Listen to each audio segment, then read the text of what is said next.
நம்ம முன்னோர்கள் எந்த விஷயத்தை தொடங்குறதா இருந்தாலும் அதற்காக பிரத்யேகமாக ஒரு நாளை சூஸ் பண்ணி வச்சுருப்பாங்க. அதே மாதிரி தான் இந்த சொர்ணப்பிராஷம் தொடங்குறதுக்கு ஒரு நாள் சொல்லியிருக்காங்க. நம்ம எல்லா மாதத்துலேயும் வரக்கூடிய புஷி நட்சத்திரம் ஆர் பூச நட்சத்திரம் அன்னைக்கு இந்த சொர்ணப்பிராஷம் தொடங்குறது தான் மிகவும் சிறப்பு அப்படின்னு சொல்லி நம்ம ஆயுர்வேதத்துலேயும் சொல்லியிருக்கு. இந்த புஷி நட்சத்திரத்தனி எடுக்கும் போது நம்ம அந்த சொர்ணப்பிராஷனோட சக்திகள் முழுமையாக அவங்க உடம்புல அப்சர்வ் ஆகி நல்ல நரிஷ்மெண்ட் கிடைக்கும் அப்படின்னு சொல்லியிருக்காங்க.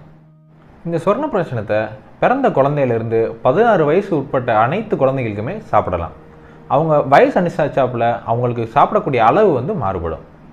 இந்த சொர்ணப்பிராஷனத்தை ரெகுலராக எடுத்துகிட்டு வர குழந்தைங்களுக்கு உடல் ரீதியான வளர்ச்சியும் சரி, அவங்களோட மூளை சம்மந்தப்பட்ட வளர்ச்சியும் சரி, அதாவது நம்ம ஃபிசிக்கல் அண்ட் மென்டல் மைல்ஸ்டோன் ரொம்ப மிகச்சிறந்தமாகவே இருக்குது அப்படின்னு சொல்லி விஞ்ஞான ரீதியாக நிரூபிக்கப்பட்டிருக்கு.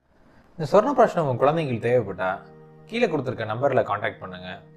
மேலும் உங்களுக்கு ஏதாவது சந்தேகங்கள் இருந்தால் கமெண்ட்ஸில் போஸ்ட் பண்ணுங்கள். நன்றி, வணக்கம்.